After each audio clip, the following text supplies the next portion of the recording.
and turn it over to Dick or Sunny.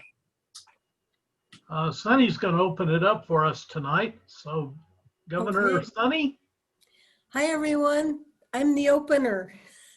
It's really, really good to see you.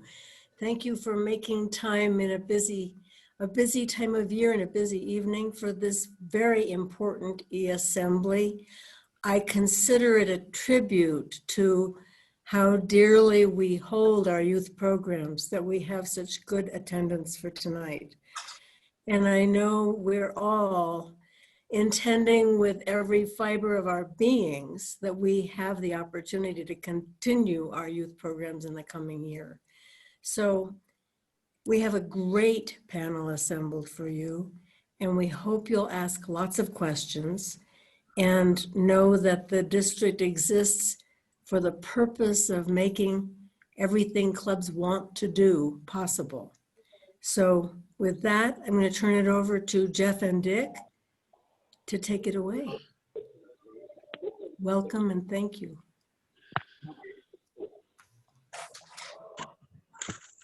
Hi, Louisa. I guess I get to start it, so I will share my screen. Okay. And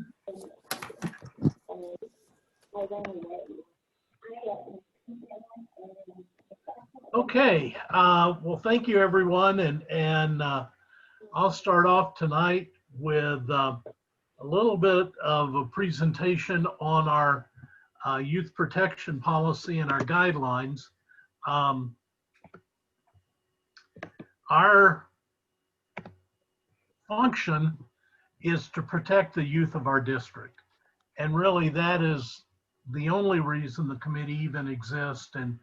And we have been doing a lot of training and trying to get the message out. There have been several questions about, well, in this time of COVID and we can't meet and kids aren't going to school, and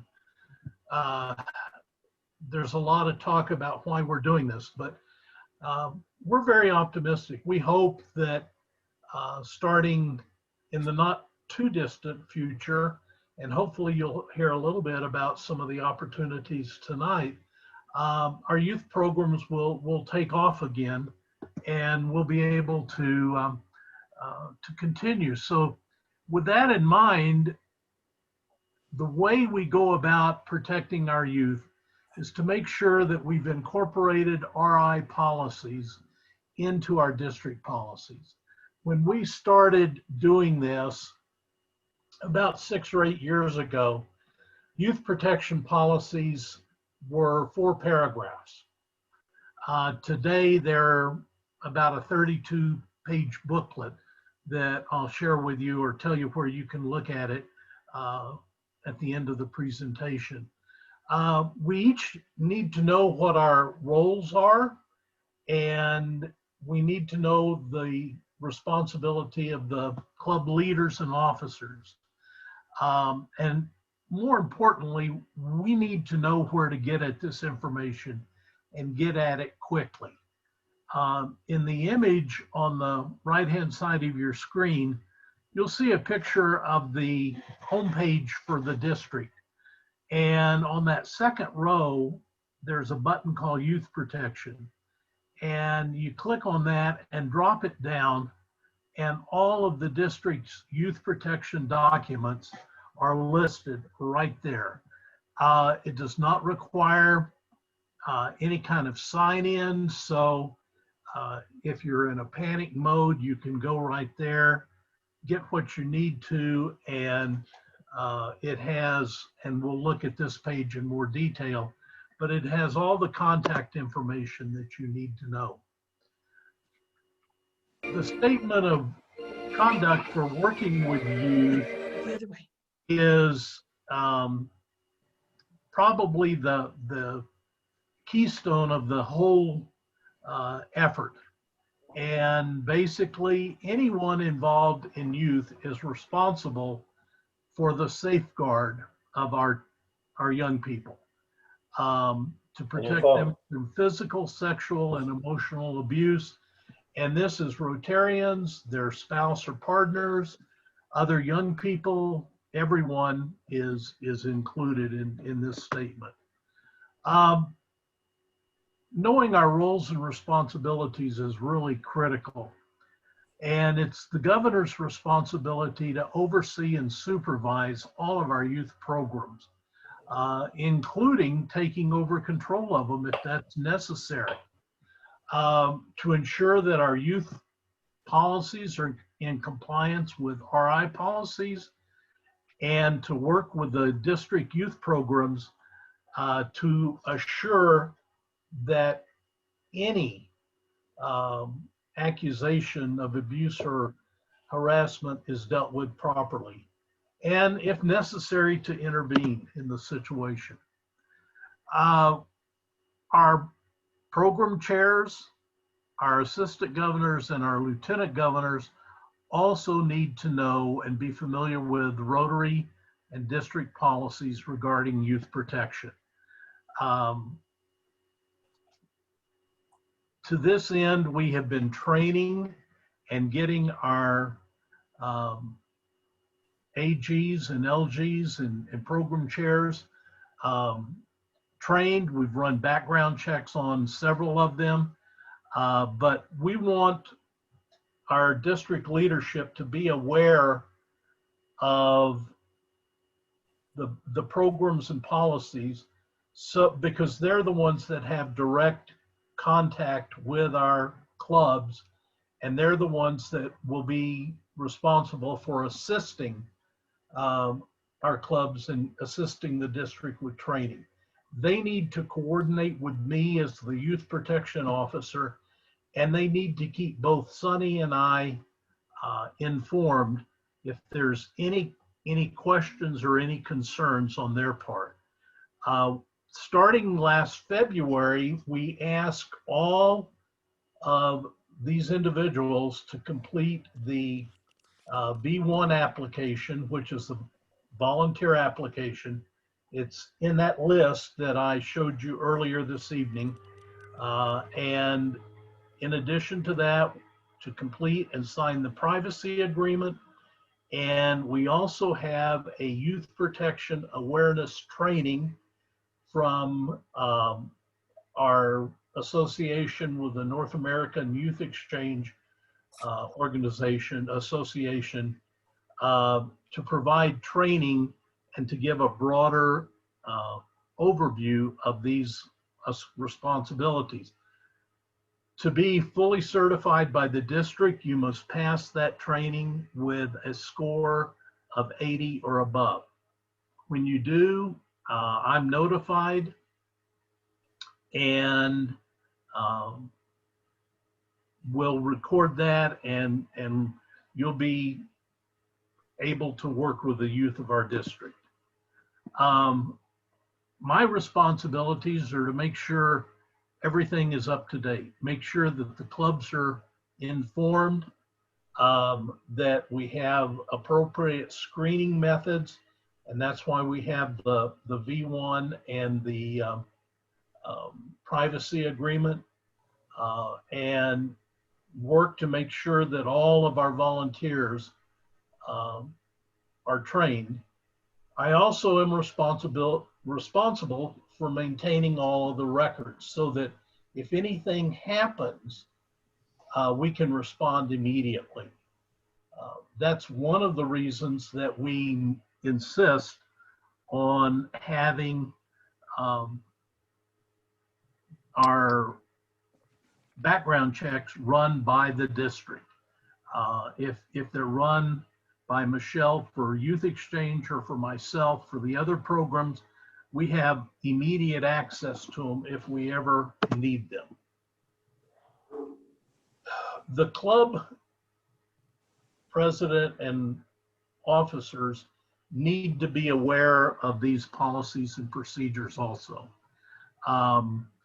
They need to know and make sure that any of their club members who are working with young people have received a clearance. They need to coordinate with the district program chairs and myself.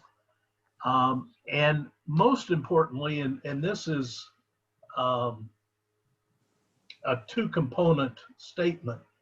They need to understand that the information that they receive is private, but not necessarily confidential. By private, we mean that it is kept within 4 or 5 Rotary individuals, district individuals, that it is not shared broadly. It is not the topic of discussion at a club board meeting or at a club meeting for sure. But we need to make sure that the student or the person who is at risk knows that the information is not confidential. You cannot pledge confidentiality because the information will have to be shared with the authorities. It will have to be shared from the person accepting the report with me, with the governor, and with law enforcement agencies. And make sure that the club members have received the same training and complete the volunteer application, just like we're requiring at the district level. Now, one of the things that the district is doing, these background checks are being paid for by the district. If it's a district project or program, of course we'll pay for it. But if it's a club, like an Interact or some other club effort, we will pay for that also. Our budget is such that we can do that now, may not be the same in the future. And background checks are good for 1 year. So we'll be sending out notice to anyone that has completed an application when their certification is expiring so that they can reapply and go through the process again. All of the documents that we use for this program are on the district website where I showed you at the beginning. There are about 9 different documents, and we do this because it makes it so much easier for us to keep everything updated by having separate documents. What you see on the right is the cover sheet. It's the table of contents of the documents, but it includes an overview of youth protection. The second page contains all of the contact information that you will need. We include the district policies. We include a transportation policy. A lot of districts have not adopted a transportation policy yet, but this is something that we felt was important, and we have put together a district transportation policy that should be helpful to the clubs as they start to move the kids around. We also have the reporting guidelines for abuse and harassment allegations. We have an incident report. We have the volunteer application, the privacy agreement, and we give you a copy, or we have it for download, of the entire RI booklet on youth protection so that you know you can read the policy for yourself. On the right, you'll see the contact information for everyone, and it is updated as needed, and we work real hard at keeping that up to date. Some other resources are on the district website under youth protection. Rotary International provides a lot of really good information on youth protection. They have a section called the Learning Center. If you have not visited the Learning Center, it has online training for pretty much anything that you want to know. whether it's membership, foundation, youth programs, youth protection, the responsibilities of an assistant governor, that's all in the Learning Center. And you can find all of this information there. And then NIAN, which is an association that the district has, Youth Exchange has a lot of youth protection courses. And that's the course that you will be taking to receive district certification. So kind of in a nutshell, that's the material that I have to cover. Does anyone have any questions? Dick, I have a point of clarification. Yes, ma'am. I know the background checks are good for a year. Are the NIAN test, awareness tests also a year? We haven't had that discussion yet. Oh, okay. That's something that you and I will have to determine, but there are several courses. We'll need to look at them and maybe move forward from there, so that I don't see the point in having everyone take the same course multiple times, but there are several other good courses we'll need to look at and make that. We'll talk. Okay, thank Yeah. you. Shane has his hand up. Yes, Shane. Shane, you're muted. Across districts, am I on? Yes. You're on. Across districts, there's going to be a lot of clubs interviewing kids for RILA. A lot of times those are done with 2 or 3 people in a room. Are those folks going to need a background check to be around those kids for a 15, 20-minute interview?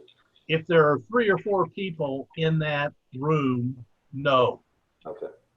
The rule is that to have the requirement for a background check is that you have 2 or 3 encounters with a student, individual encounters with a student. So if you have multiple people in the room, or if we had a youth exchange program and someone called up and said, hey, I can't pick up so-and-so from school today, can you do that for me? That would not require a background check. Great, thank you. Thank you. Also, the RILA staff had to take a test a couple years ago. We didn't do this past year, but a test.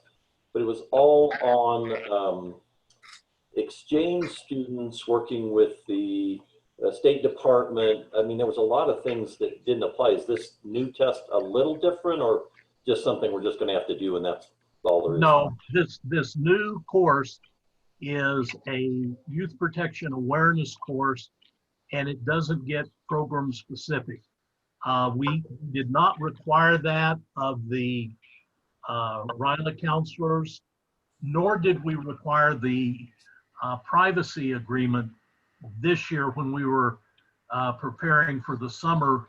But next year, those are 2 components that will be added. The test is about 30 minutes at the most. At the most, yeah. Excellent. Thank you. I appreciate that. Mm-hmm. Any other questions? Yes, Linda. Thank you, Dick.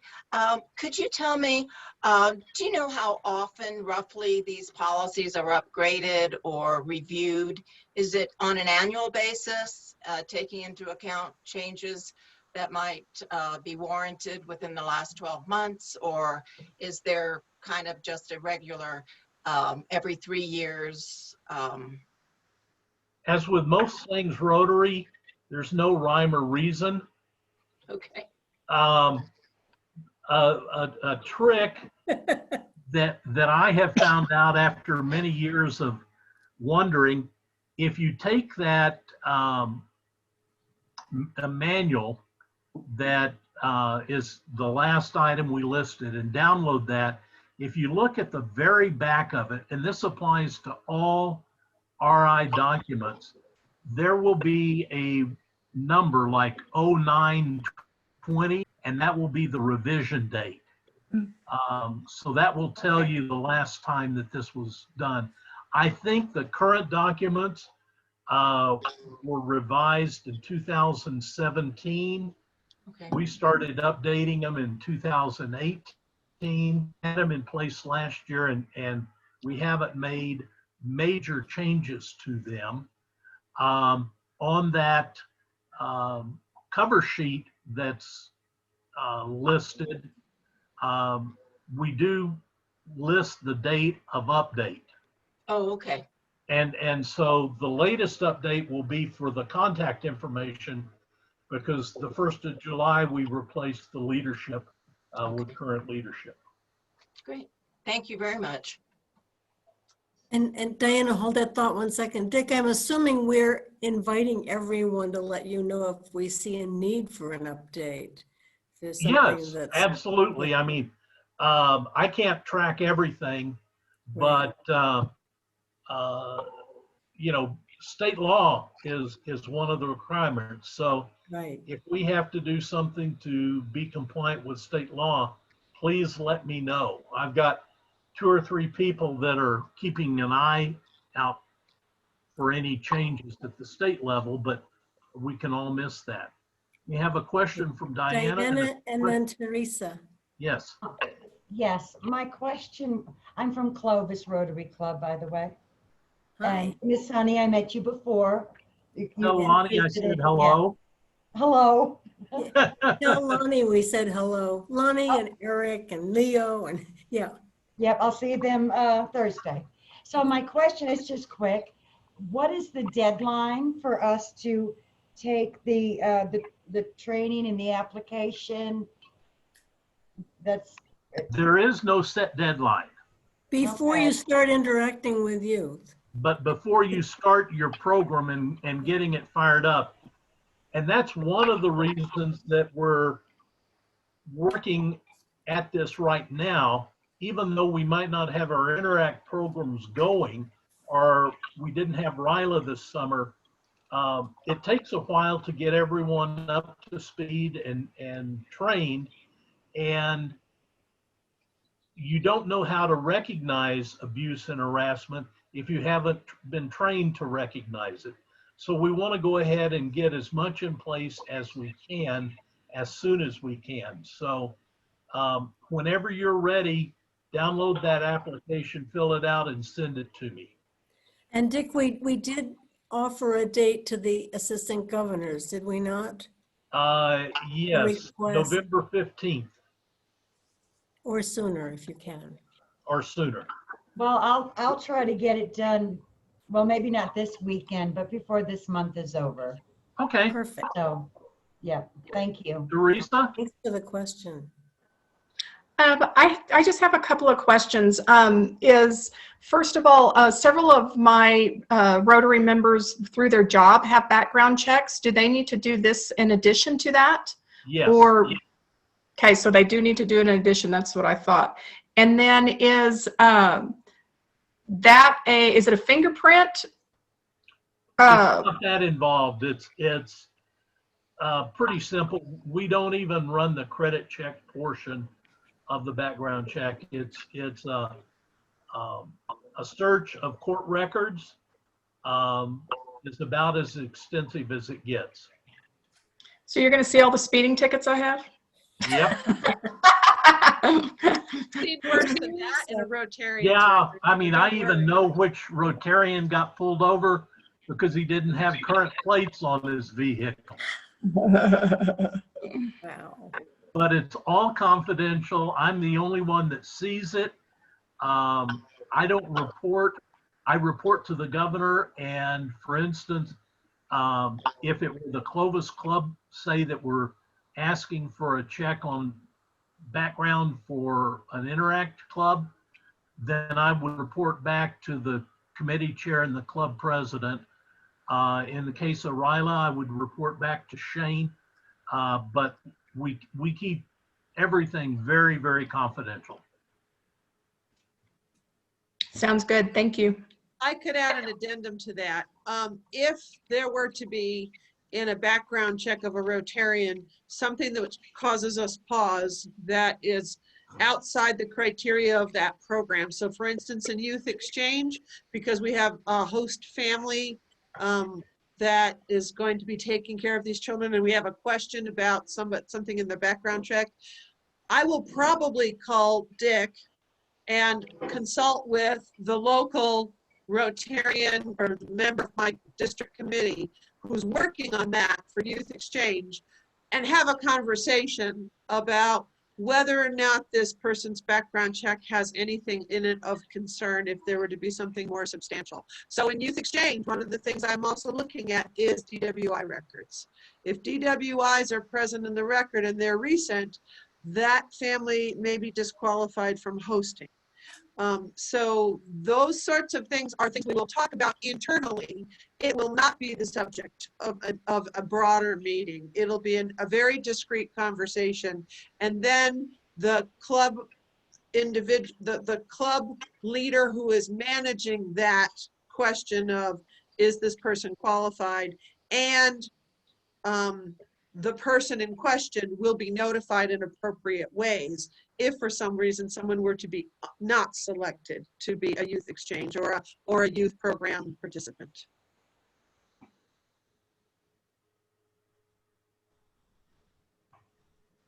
Okay, thank you, everyone, and I'll turn it over to Jeff for our next presentation. So Dick, who is presenting next? Oh, Louisa. Louisa. Sunny, why don't you give us a background on Louisa since she's new to our group? I'd be delighted. Everyone, I want you to meet Louisa Sanchez, who is the president of the Rotaract Club of El Paso, UTEP. She is also our district Rotaract representative. So she's a brave soul. I have a vision of having Rotaractors on every district committee. She is the first district committee chair from Rotaract, and she is fantastic. We met through Rotary Leadership Institute. She just graduated on Saturday. Congratulations, Louisa.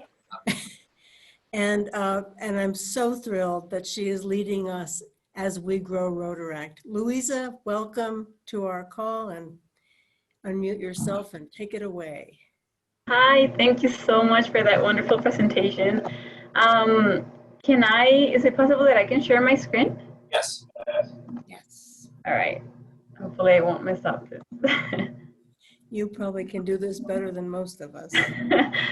All right, can you see this? Yes. Yes. All right, so I made this very short presentation about what the Rotaract clubs are.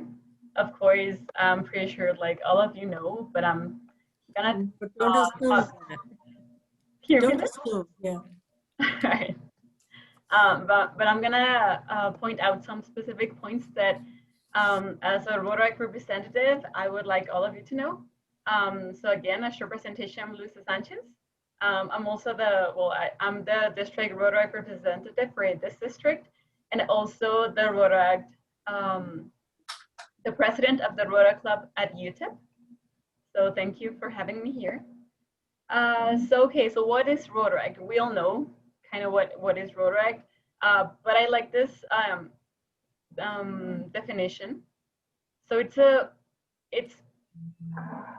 Rotaract clubs are young people from ages 18 and older that develop leadership skills, professional skills. They exchange ideas with community leaders and have fun through service. So in here you can see some pictures, mainly from my club. We went to Guerrero for a medical brigade. We collect some items for a homeless project that we had recently this summer. And down here we are working with a Rotary Club with Juarez. In Juarez, we know in all Mexico, Rotary presence is very big. Only in Juarez, there are 13 Rotaract clubs, which is like great, right? It's amazing. And we always learn from them because they do things in a very different way. That's why they're so successful. So we really like, as the only club here in El Paso, to get together with the Rotary clubs at Juarez because they have so much to transmit to us.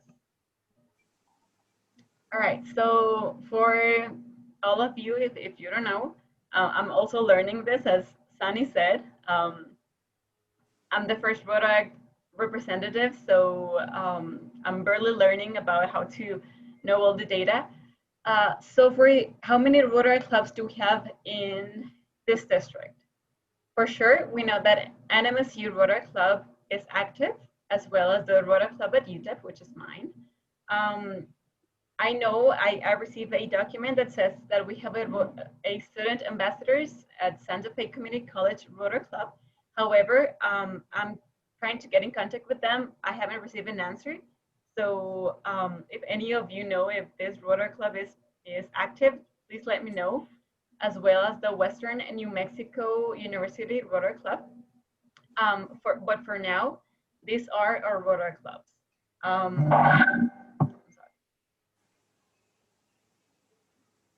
Which, as you can see, the presence in our district, we can tell that our district it's pretty big, right?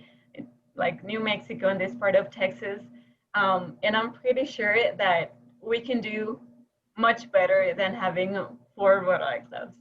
I know it's kind of tough, especially now with the pandemic and everything, to initiate Rotary clubs. However, I think it's very, very important for us to have a bigger impact, and I'm going to talk a little bit about it ahead. So, of course, if you have more information about Rotary clubs that you know that I don't know, please let me know. All right.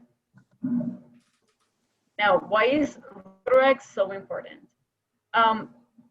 Of course, these are not like the official points, but it's something that I consider that's very important. First of all, when we have Rotaract clubs, when we have Rotaractors, we know that it's a higher possibility that those Rotaractors, when they graduate or they become, they have a more serious life, they become Rotarians, right? And it's something that we all want. We all want to expand Rotary. We want to make this bigger. And I think a Rotaract club is a good beginning. Of course, Interact is better, to have that beginning since earlier. But Rotaract is very nice because we all can start, the youth in our community can start having that, can get involved with all the Rotary environment, and further in life they can become Rotarians. The second point, it's to generate leadership opportunities for the new generations and therefore new leaders. So as we youth people, we are seeking for all of these opportunities, and sometimes it's hard for us to show the potential that we have. And I think the Rotaract clubs, it's a very, very nice way to to expose ourselves and to start growing, getting all these opportunities to create projects to help the community. And number 3, to have a broader opportunities for different types of projects. So we know that all of you Rotarians have your mindset in some specific projects, but maybe youth people can have like some crazy ideas and can generate some crazy projects that in the future can become really serious projects. So these are like my main 3 points where Rotaract is very important, and that I consider that all of you should think about. How to start a Rotaract? Please let me know if something of this is wrong, but I'm gonna go over super fast. First of all, encourage the youth in your community to to start a club and to get involved with the community. Second, if you go to Rotary.org, you can find like the steps that I listed here for you, which is like to complete this form. And then you have to contact your district financial representative for the payment. And at the end, just send your completed form to this email. It's not really complex. However, if you can see here, you need to sponsor a Rotary club, you need to start with a $50 fee, and just follow the instructions, which is not super hard. I think just like the hard part of it is to encourage the leadership and the youth in our community. But I know there's youth that want to actually do this. And personally, for the goals for this year, first of all, I want to connect all the Rotary clubs in our district so that we can work together and we can make greater things. Because I know that we're strong individually, but together we're capable of doing greater things. And second of all, I would like to, I want to create this initiative so that we can start or activate at least one Rotary club in this district. I know it's super hard right now because of the pandemic, and instead of having more, maybe we're having less activity, but I think it's possible. I really believe that it's possible to start again these clubs that once were established, or why not to start a new club. So these are the goals. Hopefully all of you are on board for this, because of course I cannot do this by myself. I would need your help as well. And well, this is my contact information. If any of you have any questions, please, I don't know how much time I have left, but you can always email me, or you can send me a message, a WhatsApp, or anything. I'm here for you. That's great. Thank you, Louisa. I have a couple questions. Yes. Oh, Shane has one too. Shane, you want to go ahead? You're muted, of course. Well, let me ask mine really quick while you're unmuting. Where are you? Oh, there you are. First of all, I'm wondering what you think is the possibility of having an e-Rotaract club, since people are not gathering. What's so funny about that? An e-Rotaract. So you mean like having a Rotaract that is based on That technology? meets on Zoom, that maybe even expands over a larger geographic area. Okay, That that sounds, I is think that, maybe, sorry. no, that maybe isn't just a university based. Maybe it's community based and it's young professionals who are, working on their own businesses, something like that. Yeah, I believe that's possible. I know that there's something called like salad. Oh my God, I struggle with it. Salad tile? Is that deadly? I'm not familiar with that. Okay, I think I'm pronouncing this wrong, but I know that there's this type of Rotary clubs that they can start a Rotary club or start meeting Yeah, from right. another place. Yes. Yes. But still be in contact with the main Rotary club. So right now, I don't know if you remember, I told you about this activity that's happening, this project to clean the Rio Grande River. Yes. And it's happening in the other side of Mexico and in here. And it's covering all the river in the border. So a Rotaractor from Juarez told me that it was going to be a great idea if, based on this project, we can have starting different Rotaract clubs. And then I talked with some other people, and they told me that we could do that. They could be part of our club, for example, and they can be located in maybe McAllen or like somewhere in the US, and we can start meeting through Zoom, and maybe later in the future, they can start their own Rotary club. But we can start, maybe we can start as an e-Rotary club, as you said. And I think it's possible, I really do, especially now that we have the pandemic and that we're all meeting through Zoom. I think it's very possible. We're creating all kinds of things, aren't we? Right. Thank you very much. Keep us posted, yes, and tell us how we can help. Of course, thank you. Yes. All right, so. Louisa, this is Teresa Salazar. I'm with the Moriarty High School Interact, and I actually have at least 4, maybe more, 5 or 6 of my charter Interact students that are down at New Mexico Tech that I would love to get you their names, and they would be, I'm sure, love to get a Rotaract started there. So they're go-getters, and I think that they would be awesome. So if you wouldn't mind putting your email address back up on the screen. I can send it through the chat, so you will. Oh, perfect. Okay. Perfect. All right. Thank Yeah, you. and Teresa, I'm John Morris, and I'm with the Socorro Rotary Club here at New Mexico, and New Mexico Tech is here. And we've wanted to get a Rotaract club started. Well, So- I have the kids for you then. Okay, good. They're amazing. They actually, a couple of them, actually the ones that's down there, that was the president, and he came back from RILA, and that he set an appointment with me and said, I want to do this, and brought the young lady that went to the girls' camp, and so the rest is history, and they have done amazing things. So, you know, go-getters. So, and I think that they would like to continue that talk about, you know, service above self. That's what those kids are. So it's very exciting. Good. That's fantastic. Thanks, Teresa. Shane, you were next, and there you are. No problem. Louisa, wonderful job.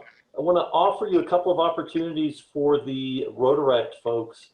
One is, if we're able to have a live camp next summer, next July, we would love some great mature Rotaractors that could come and be co-counselors with some experienced folks at the camp. So that's one thing I'd like to visit with you about in the near future, is to dangle a carrot. And if you've got some wonderful candidates for that type of thing, we could use them as co-counselors in the cabins.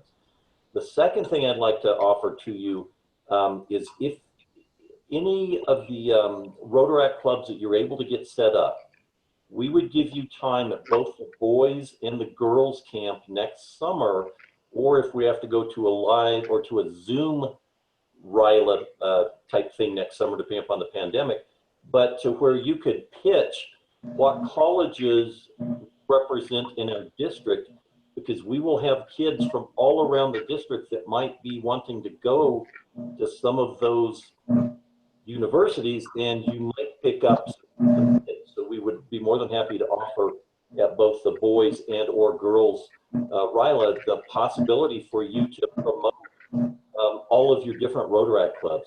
We've had some mixed success, but we've never had someone just attack it. And it's a great audience of folks that once they're sold on what Rotary has done during that week, I think it could be a magnificent opportunity, not just for you, but we also need to talk about Interact. It's a great sales pitch to get kids in Interact involved as well. So I'll toss that out to you, your name, and I'll visit with you over time. Of course, that sounds very interesting. If you have more information, you can always email it to me. I would love that. I would really love that. Thank you so much. Thanks, Shane. Thank you, Louisa. Linda? Michelle has her hand up. Well, Linda, go with Linda first. Oh, Okay, thank you. I was wondering, first of all, congratulations, Louisa, and thank you. You've assumed a job that we all knew needed to be done, and you have stepped in to fill that gap, and we thank you so much. I was wondering if you could tell us, do you know how many students are enrolled in these Rotaract clubs, and how many of those might have had experience in Interact? Okay, so for the club, for my club, that is the Rotary Club at UTEP, we are around, it's a little bit hard to say because sometimes they're active, sometimes they're, you know, I would say we're between 20 and 25.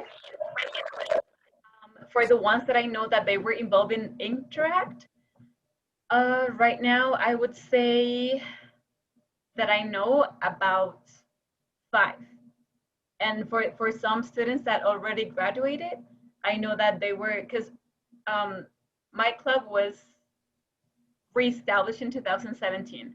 And the 2 guys that reestablished it at UTEP, they were part of RILA. So, I mean, it's great to know that RILA is, you know, doing great job in there. But for now, I know that there are about 5 students that were part of Interact, and they are now part of Rotaract. For New Mexico University, I am still not sure. I know they're, I know that they're active, but I haven't been able to get in contact like directly. So like, that's gonna be my job for now. I'd like to quickly mention for everyone's benefit that, you know, Rotary has now made it possible for someone to belong to both Rotary and Rotaract at the same time.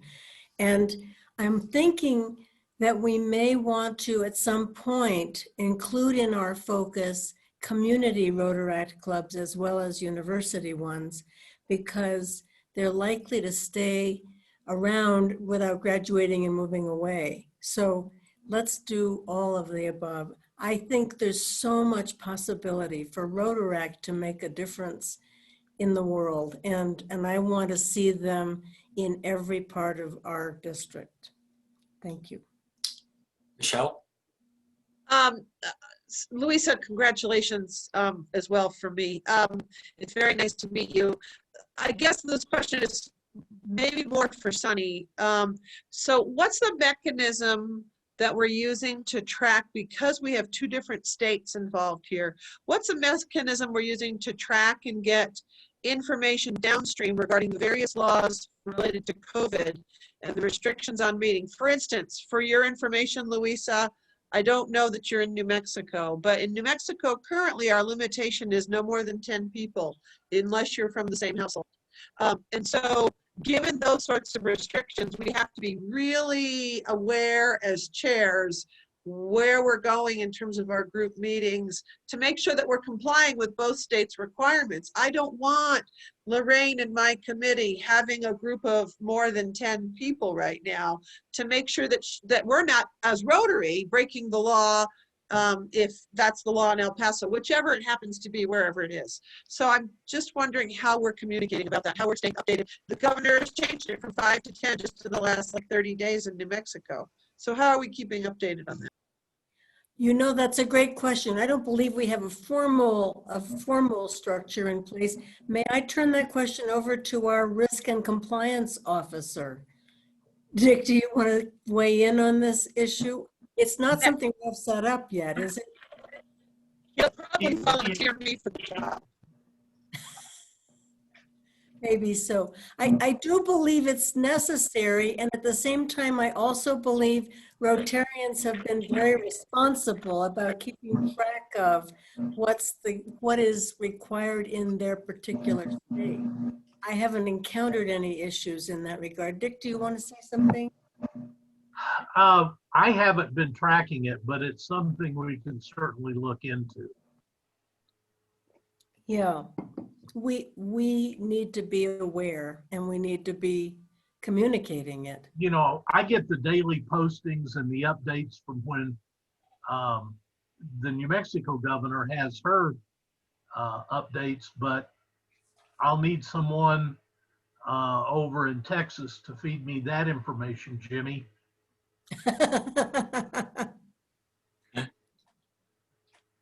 We got it. We got Jimmy.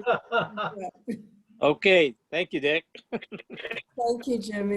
Maybe creating a posting point on the district webpage, which would be close to the top, where you could go in and see current New Mexico requirements, current Texas requirements, to make sure that all Rotarians know to check there before having a meeting together. Yeah, I think we can do that. Dick, if you and I can work on creating that link, I'll have Donette set it up on the district website. I'll add that to our list. Okay. Any other questions for Louisa? So Zoom applause for our fantastic Rotaract chair. Thank you. Thank you. Okay, next we have past District Governor Dan Garrison to talk about Interact. Okay, Teresa, I may call on you on this one too. If you think today's kids are going to hell in a handbasket, you need to sit down and talk with them. You're going to find out that they are active, caring people, and they really want to make a difference in their world. Interact and Rotaract can be school-based and they can be community-based. They do not have to be tied to a school. So it's not absolutely necessary. It's just that's where you can catch people congregating. The Interact, you won't get much help in starting a club from Rotary. I'll just tell you that straight out. What you will get is the documentation, and it's the guide to Interact sponsors and advisors, and then the certification form. Certification form has to be done every year. You will have Rotary International people will send information to the club president, no matter who you ask them to contact in terms of Interact. So always check with your club president, because if the charter hasn't come, it's probably in his back emails or her back emails. I found it very helpful to have good contacts with the superintendent of schools, number one. A lot of clubs have the superintendents as members, and that's a good conduit. If not, an assistant superintendent. We try to encourage, if you have an educator who's a member of the club, for them, when the club does youth activities, to bring in the appropriate high school or middle school or elementary principals, whether it's four-way essay contest. Interact covers both middle school and high school. I don't know of any that are actually in middle school for this. Let's talk about Los Lunas High. They call it's the Lending a Paw Interact Club of Los Lunas High School. I met with them to get them to because they'd expressed an interest. After 4 years of myself, the former assistant superintendent, and the former superintendent working the high school, we finally got some interest. And I said, well, you're going to need, for us to really push it, you're going to need 25 kids. Well, they looked at me and says, how does 54 sound? And then from that point, it was these kids sat down and they said, what do they need to do? Within 2 weeks, they had begun and set up a recycling program for the high school. They had set up meetings with the village and now regularly do cleaning of the road to the high school. They helped us with our fundraisers. They were involved in lots of our activities. They, one of our Interact kids who would have been a Rylarian, Shane, saved a life 2 weeks ago. He wants to be a medical doctor, and he's been working with EMTs, and he brought someone who saved their life with CPR. He brought him back. They respond to opportunities. What we have done as a club is, one, we give them lots of kudos. One of us is at almost everything they do, at least one, and that includes the boring meetings.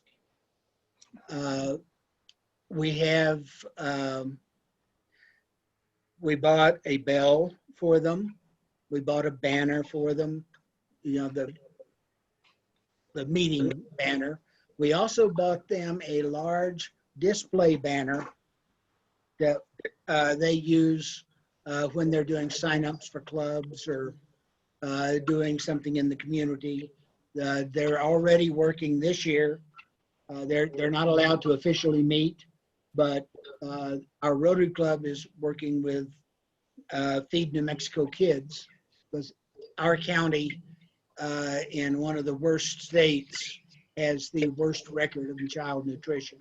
So we're working with that program, and the Interactors wants to get involved with that also. So the basic thing is find the contacts. You can do it with homeschoolers. You can do it with churches. You can do it, with a community center. It doesn't have to be a school. There are other ways to skin the cat. Okay, Teresa, do you have anything to add on that? Absolutely. Your first statement is I would much rather spend time with those kids than most of the adults. I They make agree. me feel better about what's happening in the world. I actually am the superintendent of Moriarty Edgewood School District, and I am the sponsor for the Interact at Moriarty High School currently. I worked with the group, and this is the third year that we've been doing it. I have to say that it's devastating what COVID has done because it's basically annihilated our whole program. We were just at the point where we're going to be electing officers for this year, and the outgoing officers were all seniors, and so we're really going to have to start back over from scratch. We have some projects that are midway through projects. Yeah. We have this huge courtyard in the middle of our high school, and we've been doing construction and stuff, and they took that project. It's the United We Stand, and it's been neglected for years and years and years, and they took real ownership and pride in that and designed it and did research and met with landscape architects and all these different things, researched all these plants and trees, and I lost all my free labor. That's the worst part. It's like, oh my gosh, it's so I'm gonna have to build my team back up so I can get some planners done. Bringing other organizations together with that project. They're bringing FFA into it, National Honor Society. And these kids are just amazing. They plan it all. I literally show up with donuts and they do it.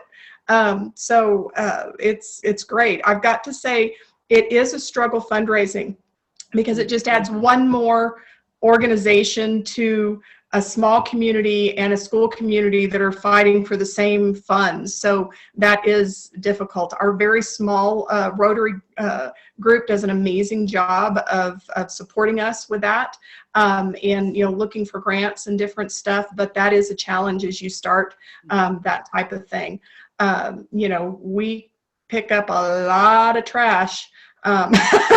And pull a lot of weeds and stuff, but we will be getting back on that. But like I say, we have some amazing members, and I think that we have some kiddos that would do a great job at a Rotaract. That it just so happened a bunch of them went to New Mexico Tech, so they're buddies. So One of my sponsors at the high school, she talked to what a kid she'd been working with, and said, we're looking at starting a club this next year, this is a couple years ago, about community service and trying to get students to work together to help people. And the girl looked at her and said, do good things with my friends? Well, yeah. Right. Yeah, Ended up being the president. So these kids have no qualms about it. It's not foreign to them. That's kind of like, that's just what they do.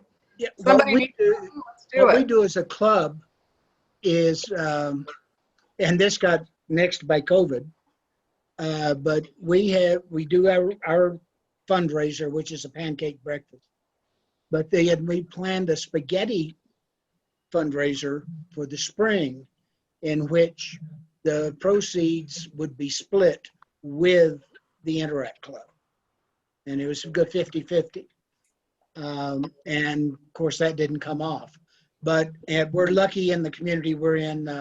The school activities program does give some basic funding to all activity groups. Yeah, we're poor. We don't do that. Questions? I had all this stuff I was going to go to with Rotary International, and it's not working. Jane. I have to tell you that truly it's one of the highlights. We meet every other week. It's one of the highlights, getting to really be with kids, and it truly is. it makes you feel better about the world, meeting with them and their aspirations. So if any of you have an opportunity to participate and do projects with those kids, you should do it. Thank you, Teresa. Jane, Thank you, Dan. Shane. Two things, one for Teresa, one for Dan. But Teresa, I think Gary came to my club, the Downtown Albuquerque Club, to see if we could help with some money for Moriarty.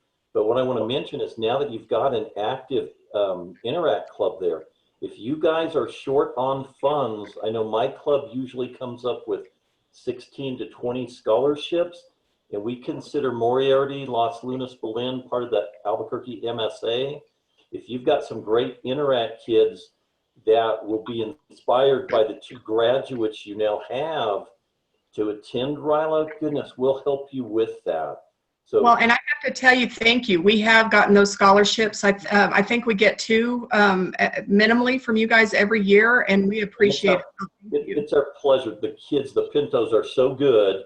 I'm just telling you, I've seen those kids, but it's rewarding to hear what a great job the counselors are doing there. I mean, and that's just a reflection. It's so nice to hear what those kids have to say.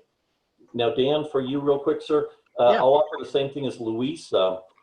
It's a little harder for you, but if you want to give a talk, whether we do Zoom RILA or live RILA next year, it would at least give the kids the possibility when they leave RILA to possibly be inspired like they were in Teresa's club to open an Interact club.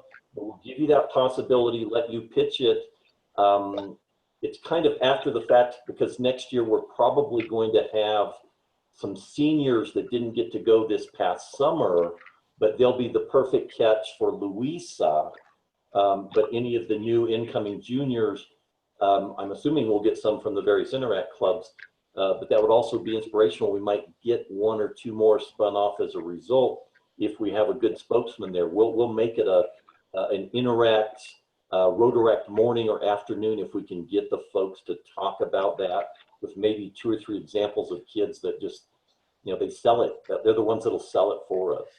you just gave a PDG a chance to talk more. I'm sorry. Uh-oh. Love to do it. Thanks so much, Dan and Teresa. This is great. This is great. This is the kind of collaboration interaction we really need for all our youth programs. Anything else for everyone on Interact right now? Jimmy Melver's not smiling. Uh-oh. That's better. Okay. I am smiling. I'm getting a lot of good ideas because we have an Interact club with my club, and we're having a very difficult time in recruiting kids. And of course, graduation has hit us last year when they graduated, and they happened to be the leaders of the Interact club, and so we're having a difficult time since this COVID hit. So, but I'm getting some great ideas. So, thank you very much. My sponsors are setting up right now. They're setting up a Zoom meeting and inviting kids who were active last year to that Zoom meeting, and then from that, go out to their friends and try to keep the organization and the enthusiasm going. That's a great idea, Dan. Thank you. That's very great. Linda, you had your hand up. You're muted, Thank you. I just wanted to say what we did last year, of course, which was a very different beginning to the school year, 2019. Our club hosted, with permission from the high school administrators and from the superintendent, who is also in our club, Kurt Steinhaus, Teresa, in case you know Kurt from Los Alamos. We were able to arrange at the high school what we called Peace and Pizza, and it was to, we gave away more than 30 pizzas sliced into multiple, slices, of course, but we had a Peace and Pizza recruitment for Interact. And the only stipulation was you could have a slice of pizza if you were willing to consider joining Interact and giving us an email address. And from the over 200 kids, we ran out of pizza. From the over 200 kids that we had, we did get 20 who sustained their membership for the year. Now, things have changed because of COVID, but I think you'll find if you can afford to provide food for something, the kids will come. We did ice cream sandwiches. So. Yeah, there you go. Yeah. The, Individually wrapped things are really good right now. And just to say, we're collecting ideas for COVID safe service projects, which include things like picking up trash and things like sending cards to people who are shut in. And there are a lot of things we can be doing. And if you have ideas, that come from the youth programs, please share them. The whole district wants to know. Dan. If you go to YouTube Interact videos, they have a video competition for Interact every year, and it's worldwide. And those videos are one of the best recruiting tools in terms of giving the kids ideas and enthusiasm and waking up your club members into opportunities. That's great. Thank you. Dan, I do have one more question. You mentioned a young man that went to RILA that was able to save a life by CPR. He was supposed to go to RILA. Oh, goodness. Okay. He would have gone to. His name is Adrian Ortiz, and he is an absolutely stellar human being, whether he's a kid or not. Well, about 3 years ago, we did CPR training for the boys. It was the year the Girls Service Project was the feminine products for, Tibet. But the boys did CPR training, and I asked that, gave them my email, please keep in touch. Well, we've had two kids save a life and one counselor save a life, 3 so far because of that class. Wow. That's great, Shane. Thank you. Okay. Are there any other questions for Dan? Thank you, Dan. Not seeing any. Okay. Next, we've got Sarah Jones, who's going to talk about the 4-way test essay contest.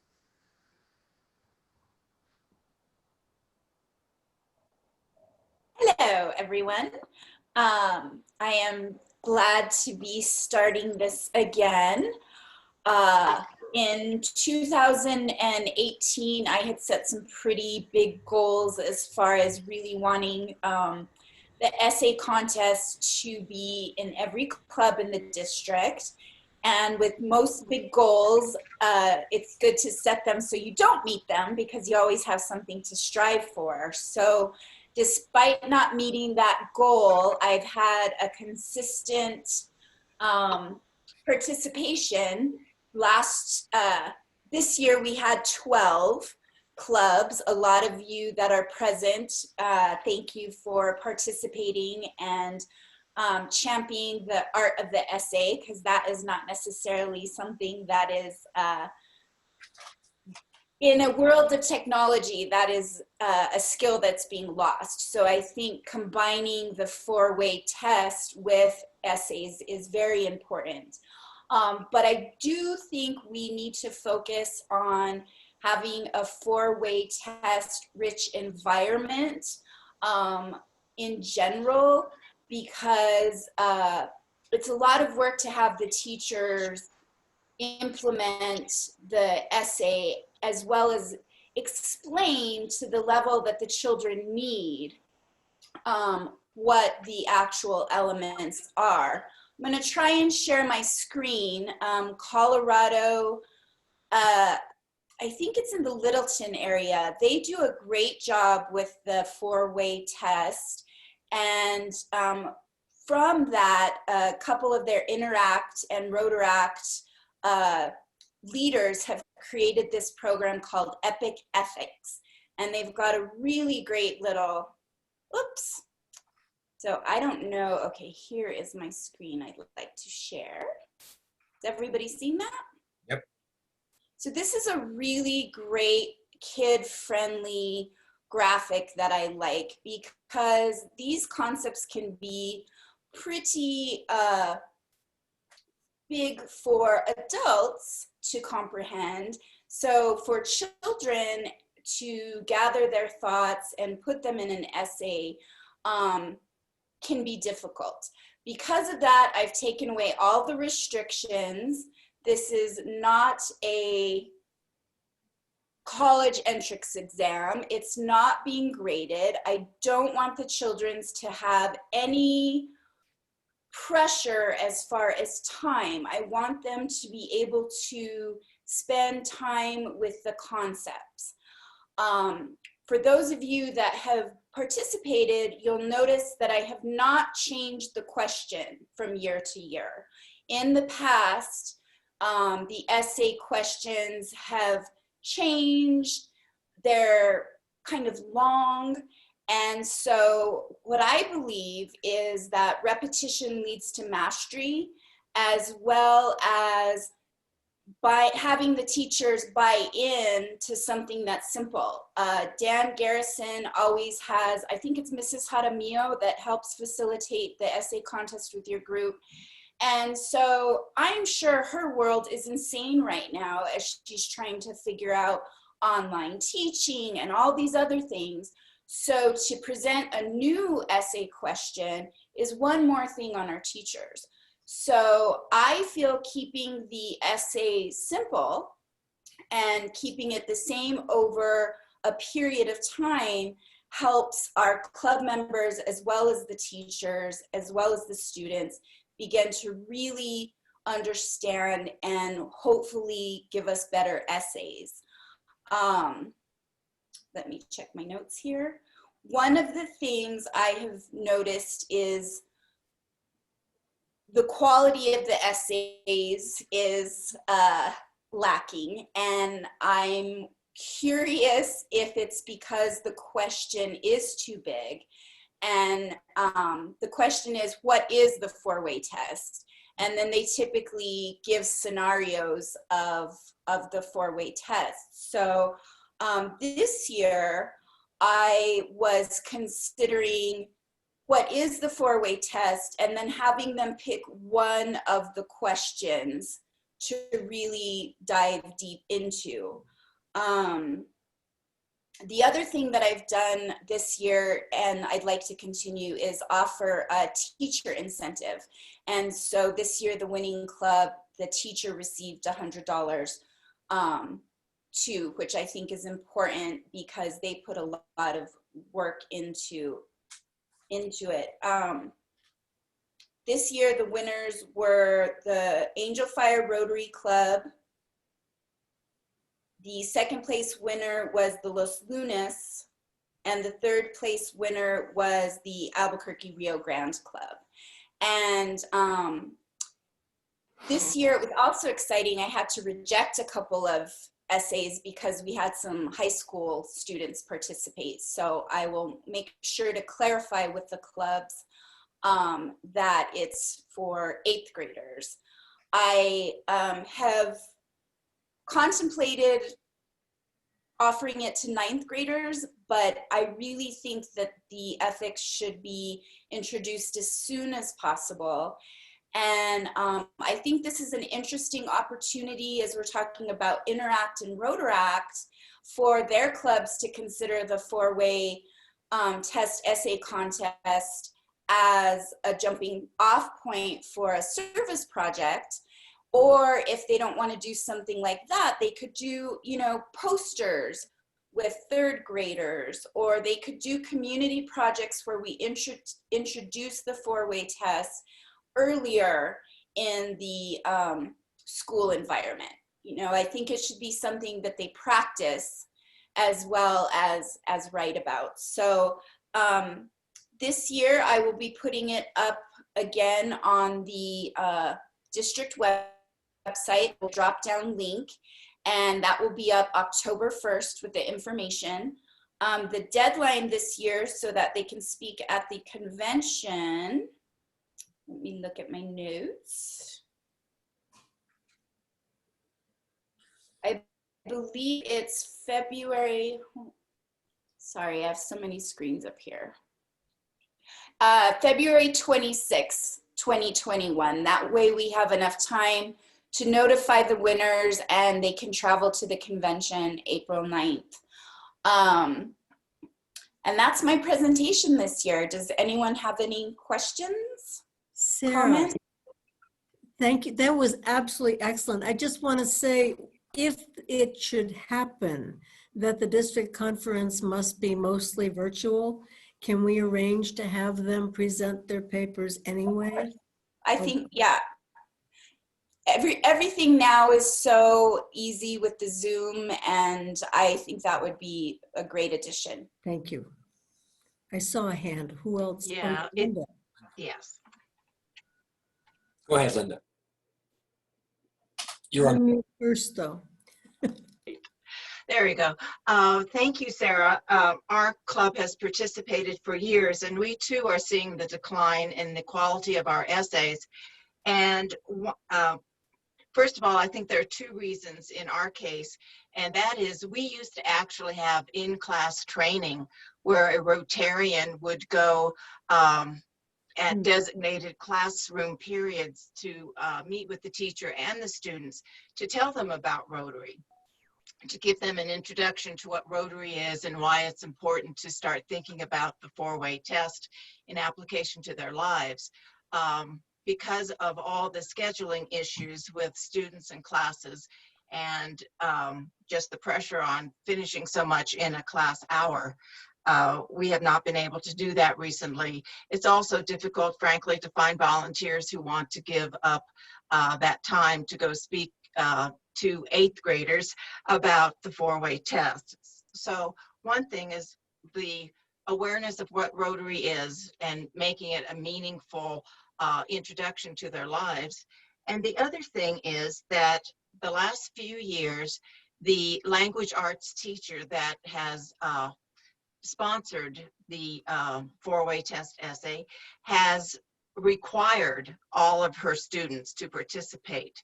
And as a result, we get offensive and horrible and embarrassing essays that I am too ashamed to give to other volunteers to read, to check. And I mean, they're tasteless.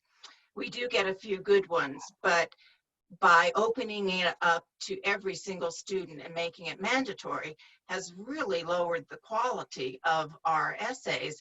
And as I said, it's embarrassing to read about kids who've done this and this girlfriend and that boyfriend, and I cut myself because this person does, and it has no relation to anything. It's more a venting session. And so in some ways, we seem to be at odds with this particular English teacher, but our Rotary representative who handles the four-way test thinks that's a great way to get all kids involved. And I really don't think it is when it's mandatory.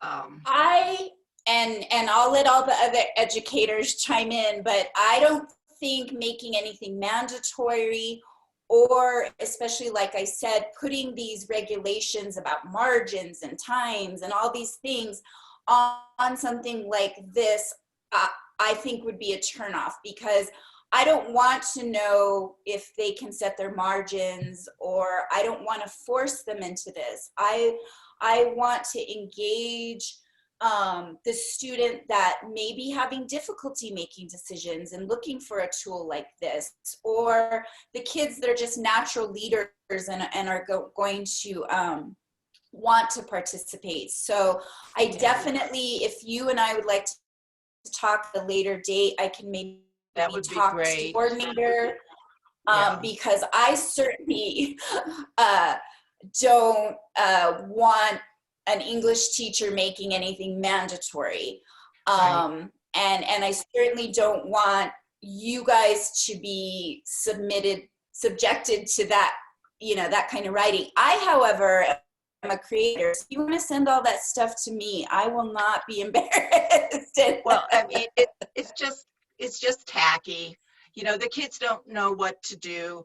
They haven't really been given any introduction to what the four-way test is to even think about it. They're given one classroom period to write it. It's mandatory. So we get 70 some essays, but there might be 3 and they're even questionable. So it's just, and in the past though, we've had district winners. So we've just seen a deterioration. Los Alamos. Los Alamos, yes. And in fact, I want to compliment you because one of the things Los Alamos does, and this might be something to consider, is they list their winners in the paper, and there's a really nice article that I can share a link with. So much like Interact and Rotaract, this can be a tool to increase membership if it's handled in a certain way. You brought up something interesting too that had been an idea that I would still like to follow through on, is introducing technology into the program by creating a short video of how to write the essay. And so I had been talking, I think some of your clubs have had the Teen Years program speak. She's a great, it's a program here in Albuquerque that combines technology with seniors.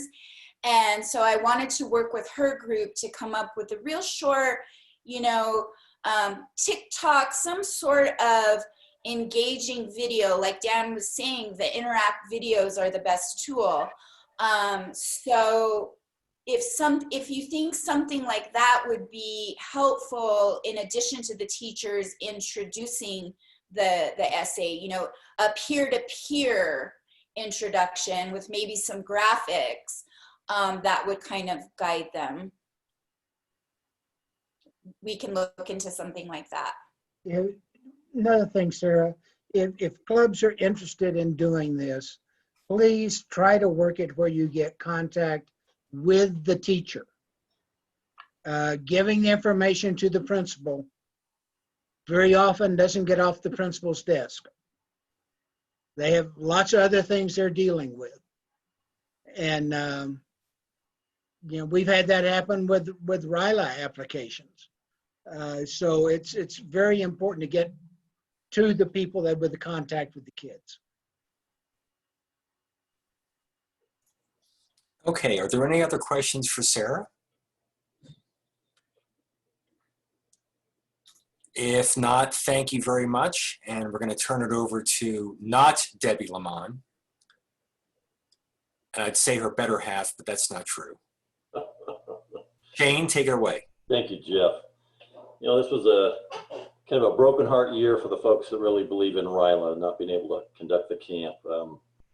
It was our 40th anniversary of the boys' camp. It would have been the approximate 30th anniversary of the girls' camp. So pretty devastating to have lost 1 year. But some amazing things have happened since. With the help of Sonny Kellerman and Gary, incredible guy out of Santa Fe, John Bishop, we fought for this for years to get RILA as a foundation so that we can save at a minimum around $7,000 per year on our $120,000, $130,000 budget because of the gross receipts taxes we pay. And also to look at the possible links for what we can do down the road with donations. That was done in record time. I think John Bishop was able to push that through with the help of Reg Ryder in less than 2 months. I know Dick was involved with looking at making sure we're copacetic with everything at RI. Gary got involved with conversations, Sonny as well, but we're just so excited about it. You know, we really, I'd love to see, before my time is up shortly, I'd love to see some fellowships done because I think there are so many people that believe so strongly in Sonny Brown, Henry Pick that we just lost, and we've got to recognize a great lady, Reba Loveren, who started the Girls RILA. I was so blown away, I'm sure any of you that were online to see Henry Pick's funeral. You know, the words that were discussed for a full hour with the closing remarks from his son-in-law that was the pastor proceeding over the arrangements. The son-in-law had asked Henry the week that his health was failing just before he passed, Henry, what is your most proud accomplishment in life? And I broke into tears when I heard on Zoom it was helping to establish RILA. I mean, that just told me what it's all worth right there, to carry on a good legacy and hope that it continues on down the road. So I want to see what we can do to make that happen through societies, fellowships, whatever we can do to honor these great souls. I've been hit up already by a very large donor in the state of New Mexico who would like to create an endowment. I haven't even discussed this with Sonny. It's kind of top secret right now, but until we get to that stage with the foundation board, these are some amazing things. I knew this stuff was going to happen. The team for 2021 will be the same team that Sonny had put in place. We visited with Bob Roush. We're going to have Alice Melberg from the Del Norte Club, working as co-director with Dr. Joan Lewis from the Downtown Albuquerque Club to run the girls camp. Tony Pisto will be the director of the boys camp. And then the logistics person and his backup as normal will be Bruce Davis. No significant changes there, but the goal for me is that one of those three folks, Tony, Alice, Joan, and right now we're probably leaning towards Alice, would take over the chairmanship of RILA. It's time to move on and let someone else with some fresh ideas continue. If we can't have a live camp, we're right now working on the possibilities of a weekend Zoom type camp, possibly 4 to 6 hours per day over a 2-day period, some great guest speakers. The problem is we don't have a good way right now, if we pitch this to individuals on their own computers, to do any of the challenge course type stuff. So we're looking at types of curriculum we might be able to do where we can involve some of that. We'll get that issue solved. If we do have a live camp, almost certainly we're going to have folks that have been vaccinated. You know, pray that the vaccine works, that the percentages are good. But if we have it at all, you know, Rotary believes strongly in vaccines, polio especially. We couldn't see otherwise with this, so it's a wait and see type thing right now. As I mentioned, we're seeking counselors this year. We'd love to get some young folks, but we really want some diverse people. You know, we've got to portray what's within our state. It can't just be old, retired white guys and whatever happens at the girls' camp, but we need to work on that. And I think maybe offering the opportunity to folks like Louisa to pass it on, to bring some of these youthful folks along from Rotaract could be an amazing way to make that happen. We also want to push clubs to be more diverse in their selection of candidates. You know, I looked at the figures from the last RILA camp that actually was held in 19. It measured out roughly 55% Hispanic, 40% Caucasian, and 5% African American, Native American, and other. We need to improve that 5% in my strongest beliefs, and we're going to rely on the club to help us do that. Also, as I mentioned, due to COVID, we really have to be concerned that a lot of our counselors are over the age of 60, and that is a group that's at strong threat. So I'm not trying to put younger folks at risk, but we really need to take a strong look, because I'm afraid we will lose some older counselors due to health concerns. Our fingers are crossed, but like everything else, we're in a wait and see position. Now, for all clubs, if you picked campers for this past year that we did not have, 2020, for the first time ever, we will allow you as a club to make the decision. If you want to offer that opportunity next summer to folks that missed out this year, that is up to you. We'll mix seniors with juniors. We're going to see how that experiment goes. But I've been hit up by a lot of clubs that would like to do that. We're going to let it be your decision, not ours. We're open for seniors and juniors. The other thing, we're going to be working on the budget. I don't anticipate any great change because some folks sat down and had tied down at least the camp cost by a contract. I think it was Gary and Linda. So our camp cost stays the same. So we'll stick with the $700 fee that we had promoted this past year. We'll stick with that. Now, if we end up doing a Zoom meeting, we'll have to do a separate budget for that. But we normally get that budget in the hand of district in late November, early December. So right now, even our budget is a question. I guess what we could possibly do is ask for the 7, and as was done this year, We refunded the entire $700 to every single club.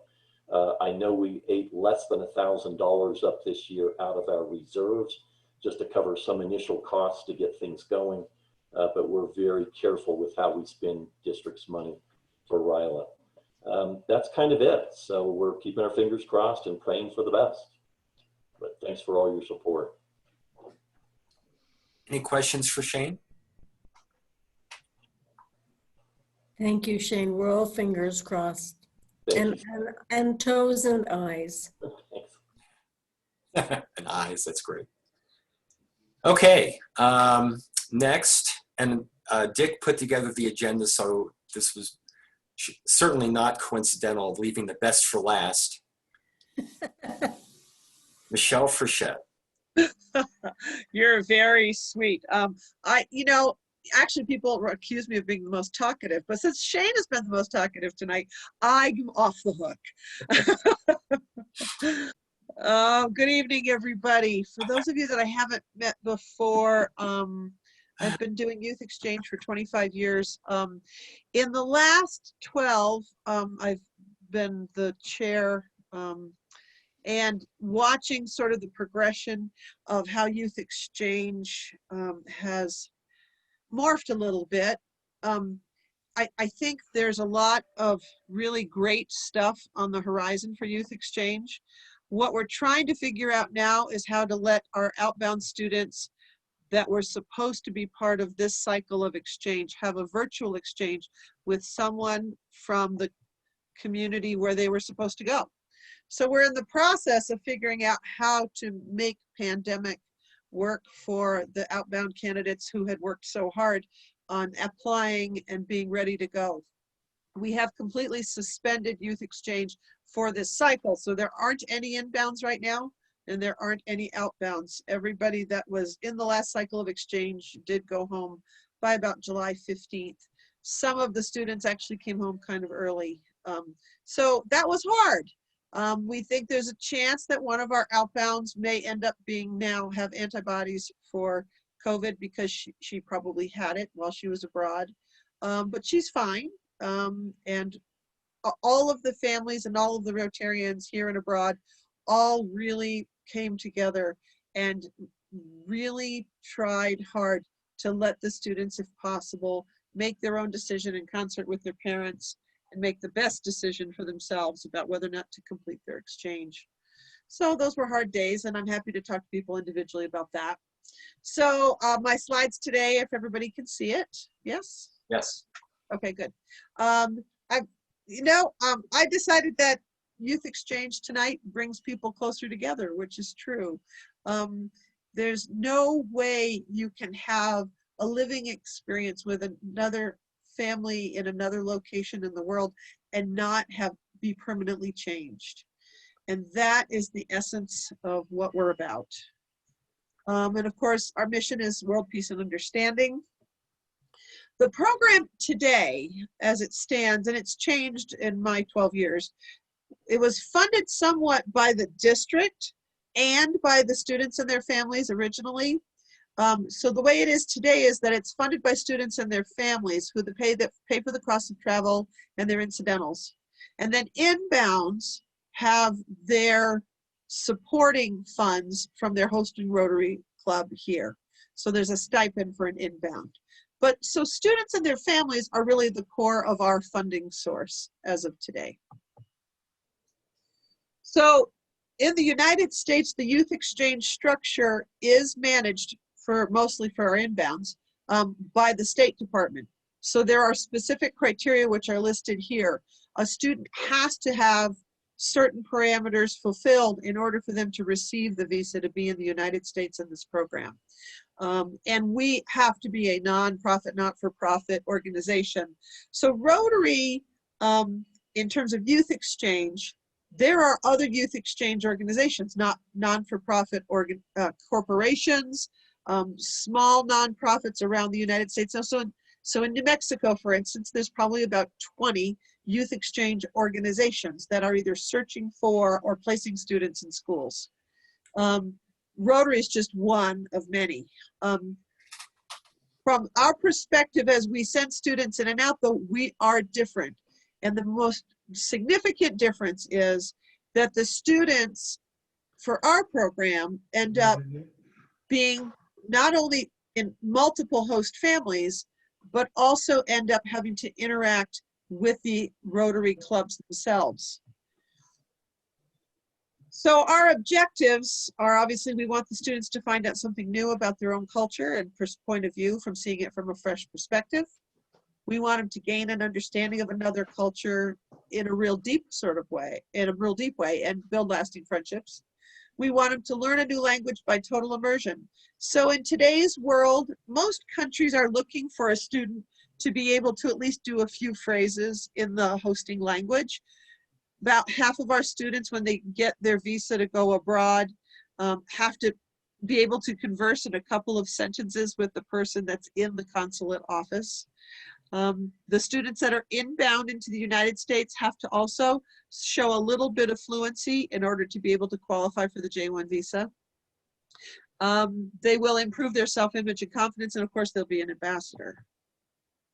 So the District Youth Exchange Committee, there's 8 of us today, tracks compliance, keeps international relationships, monitors outbound students, facilitates and supports the placement of students in the clubs. So we are the core, and we're your training group.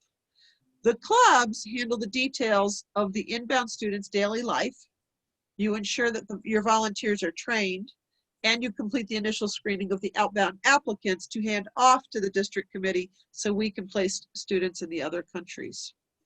In terms of attendance tonight, I actually did a short little head count earlier. About a third of you present tonight have all been part of a youth exchange program and committee in one of the clubs, which is just great. So I'm sorry if I'm being repetitive for some of you. The logistics.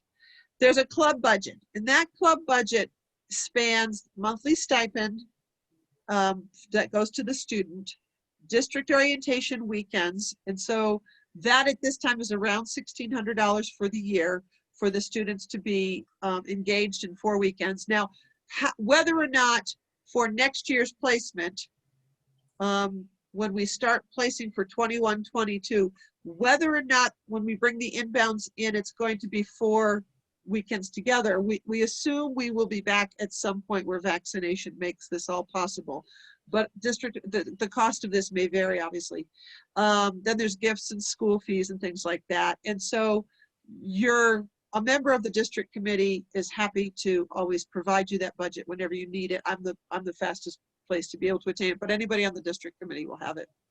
A club is going to find 2 to 3 host families. That makes us a little different than most other programs, which are doing either a semester or a full year in only 1 family, whereas we're trying to move the students around so they get multiple experiences. You're selecting your inbound students from a pool that we receive on the table, and then you get to place the student by showing their application to the potential host families. Obviously, we do consistent training for each year, and sponsoring a student has actually very little cost to the club. It's hosting the inbound when your outbound qualifies to exchange is where the budget really kicks in. The best thing about host families, and we're always looking for them, is that the entire club gets to knows the community already, so we want them to be the search committee. I think there's many youth exchange committees, Noelle's here. I mean, it's hard to get people to remember that all they need to do is call 5 friends. And if those 5 friends call 5 friends, you're doing that tree that is really the essence of finding someone that would be willing to have a student in their home for 4 to 6 months. Host families can have 1 parent, they can have 2 parents, they can have children or no children. Anyone over the age of 25 or so who has a secure job and a stable life can apply to be a host family. We've had wonderful teachers from Rio Rancho High, that gal, Tammy Scarlett Maynard, who now has 2 little muffins of her own, but they are little brothers to 2 exchange students abroad. So there are all different sorts of ways that families happen, and we encourage everyone to come to the table. A district committee is happy to help screen families along the way and help train the committee. This is our list of current exchange countries. We will, Fred Schott will be sending out, probably this coming week, the master documents that you'll need to go searching for students to go outbound. I am hoping that there's about 8 of our outbounds from the last cycle that we're going to seek to still place.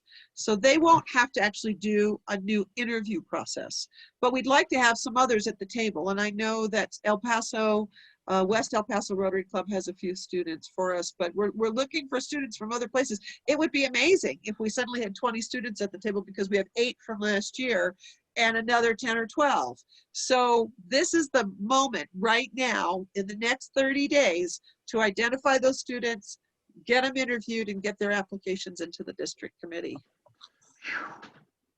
These are pictures. I had Stephanie Von Enken help me with a presentation to the Lovington Rotary Club a couple weeks ago. So these are all pictures of Steph. That's her in Finland up in the corner in an igloo, and her beautiful family here saying goodbye. And that's her host brother, Nathan, who was the inbound for our club when we were on one of our weekends. And Anders is peeking from the back there as they play with some kind of creature from the river. But we really do want you all to be a citizen of the world in youth exchange. Be a host parent. Have a student over for dinner. Take them on an outing.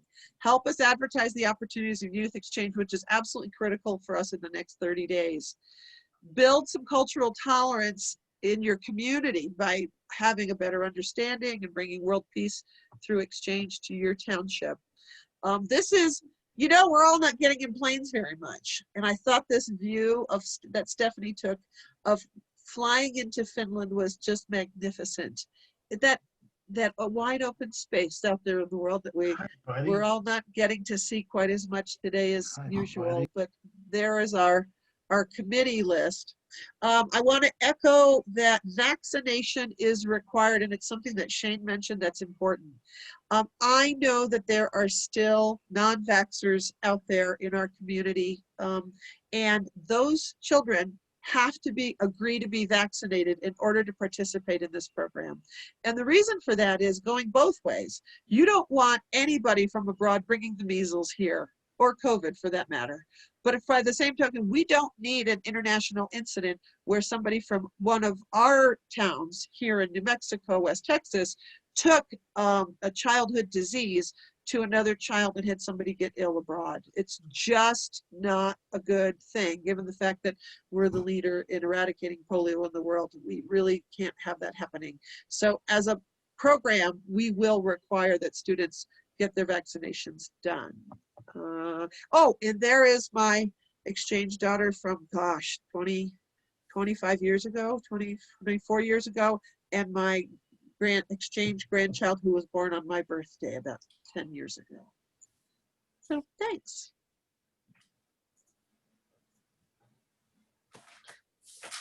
Thank you, Michelle. Do we have any questions? Louisa has one. Hi, wait, I can, okay, there you go. So as I mentioned to some of the people present here, I was an exchange student as well, and I know like the wonderful experience that it is, and I always talk to people about this wonderful experience. So I wanted to ask you, I know, well, I don't know how it works here because I went in exchange from Mexico, so I think things work differently, but like back then, well, back there in Mexico, you need to be part of the club and you do like the whole process through the club.